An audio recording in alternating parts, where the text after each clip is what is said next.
আসসালামু আলাইকুম প্রিয় দর্শক, অন্য মঞ্চ অনুষ্ঠানে আপনাদের স্বাগত জানাচ্ছি।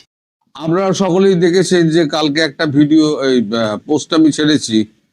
শেখ হাসিনা হয়তো কলকাতা আসছেন, মানে কলকাতা আসছেন উনি, এখনো ডেট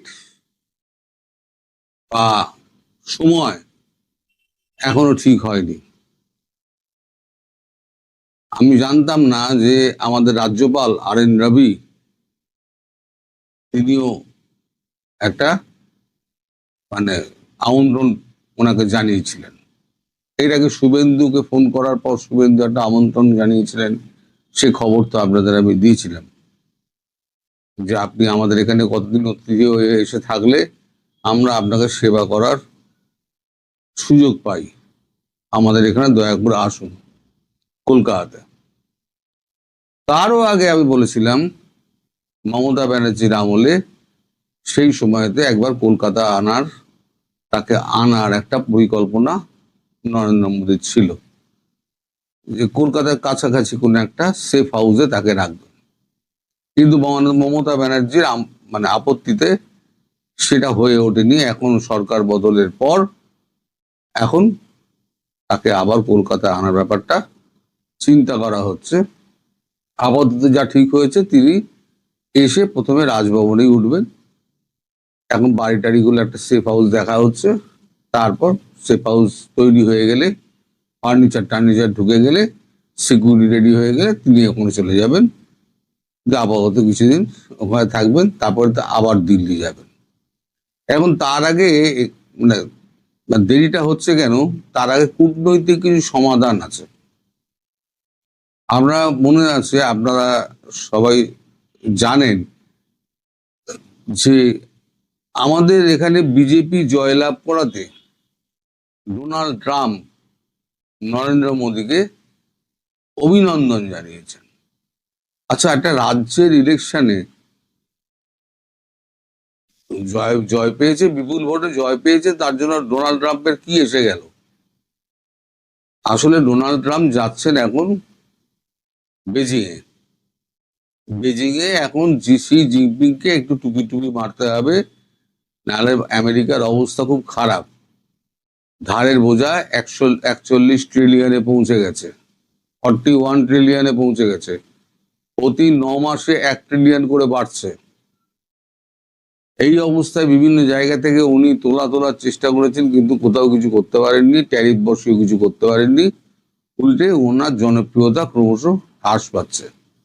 উল্টো দিকে ভাবুন, ভারতের সঙ্গে একটা সেকেন্ড চ্যানেলে মার্কো রুবিও এবং JD ভান্স বরাবর একটা মানে কথাবার্তা চালিয়ে যাচ্ছে, এবং ঠিক হয়েছিল যেটা আমি আপনাদের বলেছিলাম যে ওভারল্যাপিং পদ্ধতিতে কাজ করা হবে।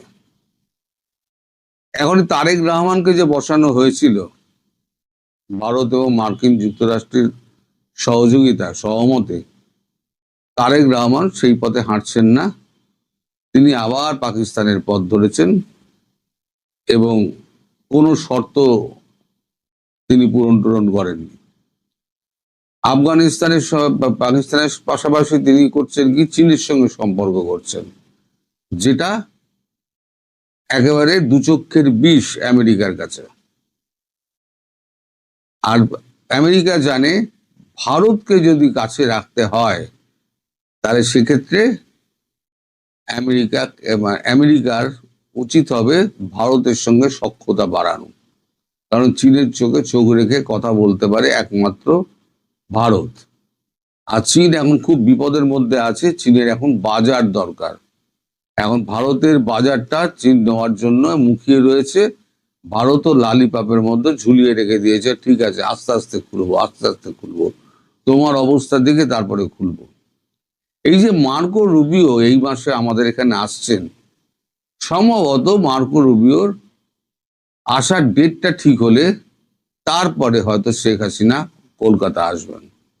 কারণ মার্কো রুবিও বলেছেন তিনি শেখ হাসিনার সঙ্গে কথা বলতে চান, এই তারেক রহমানের সরকারকে উৎখাত করার ব্যাপারে। যেমন জয়শঙ্করের সঙ্গে কথা বলবেন তিনি, তেমনি শেখ হাসিনার সঙ্গেও কথা বলার ইচ্ছে প্রকাশ করেছেন। এখন মার্কো রুবিওর যতক্ষণ না পর্যন্ত ভিজিটটা কনফার্ম হচ্ছে, মানে কবে আসছেন, ততক্ষণ পর্যন্ত শেখ হাসিনার প্রোগ্রামটা ঠিক করা যাচ্ছে না। এইখানেই একটা গোল বেঁধেছে। তারপরে আবার কি, এদিকে আছে মায়ানমার এবং আরাকান আর্মি। এখানে তিনটে পক্ষ আছে। একটা তো হচ্ছে রাশিয়া, তার ইনভেস্টমেন্ট রয়েছে। একটা ভারত, তার কালাদান প্রজেক্ট আছে। আর একটা হচ্ছে চীন, তার বিআরআই প্রজেক্ট আছে। ফলে এখানে একটা ত্রিমুখী একটা, মানে কি বলবো, এটা ত্রিমুখী, আমার শব্দ চয়নে মাঝে মাঝে গন্ডগোল হয়, মাফ করবেন। ত্রিমুখী ব্যবস্থাপনা একার দিকে ঝোল টানবে, সেই নিয়ে এখন কিন্তু দড়ি টানাটানি হচ্ছে, কে কতটা আদায় করে নিতে পারে। তার জন্য যেমন আরাকান আর্মির সঙ্গে কথা বলা হচ্ছে, তেমনি একই সঙ্গে জুনটার সঙ্গেও কথা বলা হচ্ছে। এই তিন পক্ষই কিন্তু কথা বলে যাচ্ছে, রাশিয়া, চীন, ভারত। ভারতের পক্ষে অ্যাডভান্টেজ যেটা হলো সেটা হচ্ছে আমাদের ওই চট্টগ্রাম অঞ্চলে একটা শান্তি বাহিনী রয়েছে বৌদ্ধদের, আর শান্তি বাহিনীর সঙ্গে আরাকান আর্মির একটা সখ্যতা রয়েছে। শান্তি বাহিনী, আরাকান আর্মি একসঙ্গে। ভারত চাইছে শান্তি বাহিনীকে দিয়ে আরাকান আর্মিকে কন্ট্রোল করতে। সেক্ষেত্রে আরাকান আর্মির যা সহযোগিতা লাগার সেদিকে ভারত সেদিকে কাজ করছে, এবং পাশাপাশি জুনতা সরকারের সঙ্গে সমানভাবে কাজ করে যাচ্ছে, মানে তাল মিলিয়ে কাজ করে যাচ্ছে। মানে সমগ্র পরিস্থিতিটা আর কি ওই মানে জায়গার একটু ঘোলাটে হয়ে আছে। তার মধ্যে আবার আমেরিকার স্বার্থ রয়েছে। কিন্তু এখানে এই তিনটে রাষ্ট্র কেউই চাইছে না, ইনক্লুডিং মায়ানমার, যে ওখানে একটা জমি নিয়ে, মানে মিজোরাম বা ভারতের একটা অংশের জমি নিয়ে, আর আপনার ওই কি বলে মায়ানমারের এক অংশের জমি নিয়ে, বাংলাদেশের একটা অংশের জমি নিয়ে ওখানে একটা খ্রিস্টান রাষ্ট্র করার, যেটা ট্রাম্পের একটা গোপন ইচ্ছে এবং সিআইএরও গোপন ইচ্ছে বহুদিনের এটা। তো সেটা নিয়েও ট্রাম্প একটুখানি চীনের সঙ্গে কথা বলবেন, এর তেল মারামারি করবেন, কিন্তু চীন তো রাজি হবে না। আর এই যে বাংলাদেশের তারেক রহমান সরকার যে লাফাচ্ছে যে ওই তিস্তা জল প্রকল্পে চীন আসবে, চীন এলে পরে ওইখানে চীন বিনিয়োগ করবে বা করে দেবে কাজটা, চীন ভারতকে চটাবে না। আপনি বলছি, লিখে রেখে দিন, চীন কখনো ওই তিস্তা প্রকল্পের মধ্যে ঢুকবেই না। এবার আসি শেখ হাসিনার কথা। শেখ হাসিনা কলকাতায় আসছেন সম্ভবত, আমি এখনো ঠিক হয়নি, যদি 22 তারিখের পর মার্কো রুবিও আসে তাহলে উনি 15 থেকে 17-র মধ্যে আসবেন। যদি 22 তারিখের পর মার্কো রুবিও ভারতে আসেন নয়াদিল্লিতে, তাহলে উনি 15 থেকে 17-র মধ্যে কলকাতা আসবেন, দুদিন থেকে উনি ফিরে যাবেন। আর যদি মার্কো রুবিও 15 তারিখে আসেন, তাহলে সেক্ষেত্রে শেখ হাসিনার এই কলকাতা আসাটা একটু পেছোতে পারে। কিন্তু কলকাতা আসার ব্যাপারে এটা নিশ্চয়তা পাওয়া গেছে, তিনি কলকাতা আসছেন। আর ভারত চাইছে হাসিনাকে কলকাতায় আনলে পরে বিএনপির ওপরে, জামাতের ওপরে একটা চাপ সৃষ্টি হবে। একই সঙ্গে আওয়ামী লীগ কর্মীরা উজ্জীবিত হয়ে উঠবেন যে আমাদের সীমান্তের ওপারেই আমাদের নেত্রী রয়েছেন, যখন তখন ঢুকে আসবেন এবং ঢুকেও যাবেন। আমি বলেছি না, বহুদিন আগে থেকে আমি বলছি, ভারতবর্ষ শেখ হাসিনাকে প্রধানমন্ত্রী হিসেবে ওইখানে বসাবে যদি এটা মোদি ঠিক করে থাকেন, তাহলে কারুর বাবার সাধ্য নেই সেটাকে উল্টোবে।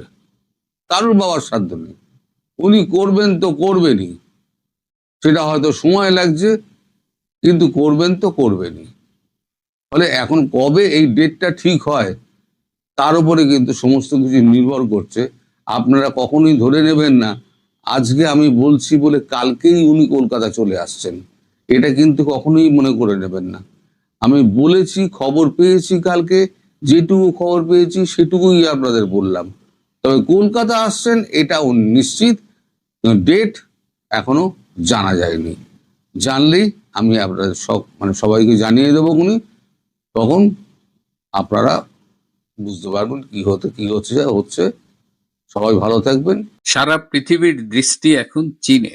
হঠাৎ করেই মার্কিন প্রেসিডেন্ট ডোনাল্ড ট্রাম্প চীন সফরে এসেছেন। তিনি এমন একটা সময়ে চীনে এসেছেন যখন আমেরিকা ইরানের সাথে যুদ্ধরত, এবং সেই যুদ্ধে চীন ইরানকে পরোক্ষভাবে সমর্থন করছে। সুতরাং এই পরিস্থিতিতে চীন সফরে আসলে ট্রাম্প কি চান, আজকে সেটি নিয়ে আলোচনা করব। শেষ পর্যন্ত সাথে থাকবেন। এর আগেও বলেছি যে ইরান যুদ্ধ নিয়ে ডোনাল্ড ট্রাম্প এবং আমেরিকা খুব একটা স্বস্তিতে নেই। ঠিক এই অবস্থায় প্রায় 1 দশক পরে কোনো মার্কিন প্রেসিডেন্ট বেজিং সফরে এলেন, এবং যেটা বললাম যে খুবই ক্রুশিয়াল মোমেন্টে তিনি এসেছেন। এই সফরে তিনি আসলে কি চান, তার সফর সঙ্গী কিন্তু অনেকেই আছেন, এলন মাস্ক থেকে শুরু করে অনেকেই আছেন, কিন্তু আসলে এই সফরে কি চান এটি নিয়ে আলোচনা যেমন চলছে। এটা কি বাণিজ্য যুদ্ধের অংশ, এটা কি কোনো ধরনের সমঝোতা, বিশ্বের দুই সুপার পাওয়ার তারা কি নিজেদের মধ্যে কোনো আন্ডারস্ট্যান্ডিং করতে চায়, এইসব নিয়ে যখন আলোচনা হচ্ছে তখন আমাদের সূত্র জানাচ্ছে যে এই সফরটি মূলত ট্রাম্প এসেছেন ইরান বিষয়ে একটা সমঝোতায় পৌঁছতে, এবং তারা চীনের একটা ইন্টারফারেন্স চায়। ওদিকে পাকিস্তানের মধ্যস্থতায় তারা ইরানের সাথে কোনো সমঝোতায় পৌঁছতে পারছে না। সুতরাং এই অবস্থায় তারা চীনের একটা ভূমিকা চায়।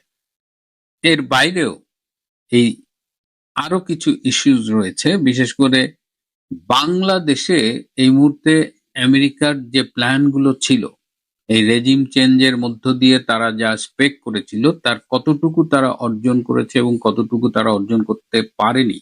এর মধ্যে একটা বড় জায়গা হলো যে এই বাংলাদেশের সীমান্ত বরাবর যে মিয়ানমারের রাখাইন স্টেট আছে, সেই রাখাইন স্টেটটাকে দখল করা কিংবা আরাকান আর্মি বা অন্যান্য বিচ্ছিন্নতাবাদী গোষ্ঠীকে সমর্থন দেওয়া, এই সব মিলে আমেরিকার যে প্ল্যানটা ছিল সেই প্ল্যানটা অনেকটাই ঝুঁকির মুখে পড়ে গেছে। তো এই জায়গাতেও কিন্তু চীনের একটা সম্পর্ক আছে। চীন একদিকে মিয়ানমারের যে সামরিক জান্তা সরকার তাদের সাথে সম্পর্ক রাখে, পাশাপাশি এই বিভিন্ন বিচ্ছিন্নতাবাদী গ্রুপ তাদের সাথেও কিন্তু চীনের খুব ভালো সম্পর্ক। ভারতও অনেকটা একই কৌশল নিয়েছে। এর কারণ হলো যে মিয়ানমারের কাছে যে রেয়ার আর্থ মিনারেল আছে, এই রেয়ার আর্থ মিনারেল খুবই এক্সপেন্সিভ একটা মিনারেল। চীন এই বিচ্ছিন্নতাবাদী গ্রুপকে ফান্ডিং করে এবং মূল সরকারের সাথে ভালো সম্পর্ক রেখে মূলত বলা যায় যে পানির দরে এই রেয়ার আর্থ মিনারেল কেনে। ইন্ডিয়াও একই কাজ করে, তারাও মিয়ানমার থেকে এই রেয়ার আর্থ মিনারেল কেনে, তবে চীনের চাইতে একটু বেশি দাম দিয়ে কেনে। তারপরেও দুজনই এই সুযোগটা নেয়। এই রেয়ার আর্থ মিনারেলে আমেরিকা ভাগ বসাতে চায়, এবং এই ভাগ বসানোর জন্যই কিন্তু এই যে বাংলাদেশে যে হিউম্যান করিডোর, হ্যাঁ, এটা তৈরি করে এই মিয়ানমারে ঢুকবে, আরাকান আর্মিকে হাত করে। এই এক উদ্দেশ্য হলো যে মিয়ানমারের রিসোর্সের ভাগ নেওয়া, যেটা চায়না, রাশিয়া, ইন্ডিয়া পাচ্ছে, তো আমেরিকার ভাগটা কই? কিন্তু সেই ভাগটা নিতে যে বাংলাদেশের রেজিম চেঞ্জ, তাদের যে পাপেট সরকার ইউনূস, এবং বর্তমানে যে তারেক রহমানের সরকার, সেটাও আমেরিকার পাপেট সরকার। সেটা ইতিমধ্যেই বোঝা গেছে যে আমেরিকার বিষয়ে ডক্টর ইউনূস যা যা করতে চেয়েছেন তারই কন্টিনিউশন আমরা তারেক রহমানের সরকারের আমলে দেখতে পাচ্ছি। বিশেষ করে বাণিজ্য চুক্তি, বাংলাদেশ অতিরিক্ত দামে আমেরিকার থেকে বিভিন্ন পণ্য আমদানি করছে। তো যাই হোক, এই টেকনাফ সীমান্ত বরাবর আমেরিকা কিন্তু ভালো মার খাচ্ছে। আপনাদের মনে আছে যে আমি মাঝে মধ্যে পেকুয়া বাজারের কথা বলতাম? টেকনাফের একটা বাজার হলো পেকুয়া বাজার, কক্সবাজারের খুব কাছে।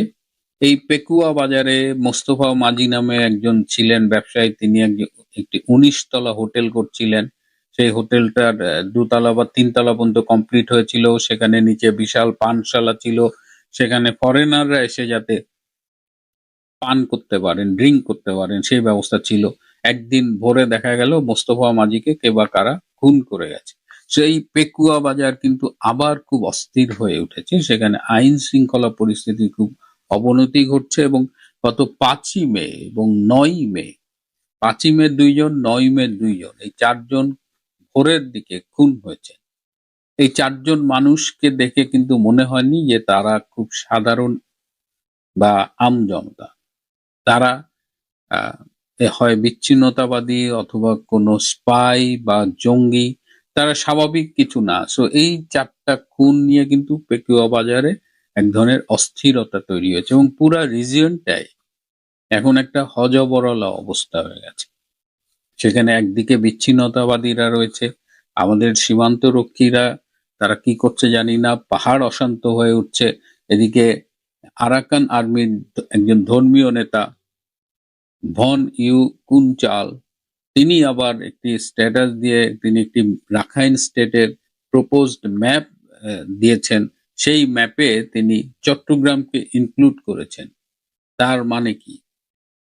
রাখাইন স্টেট হবে তো সেখানে চিটাগাং কি করে ইনক্লুডেড হয়? তার মানে এমন কোনো বৃহত্তর কনস্পিরেসি চলছে কিনা যে বাংলাদেশের একটা অংশকে তারা রাখাইন স্টেট বা ক্রিশ্চিয়ান স্টেট, কোথাও তারা মোট কথা বাংলাদেশকে ভেঙে ফেলবার কোনো চক্রান্ত চলছে কিনা সেটাও একটা বিষয়।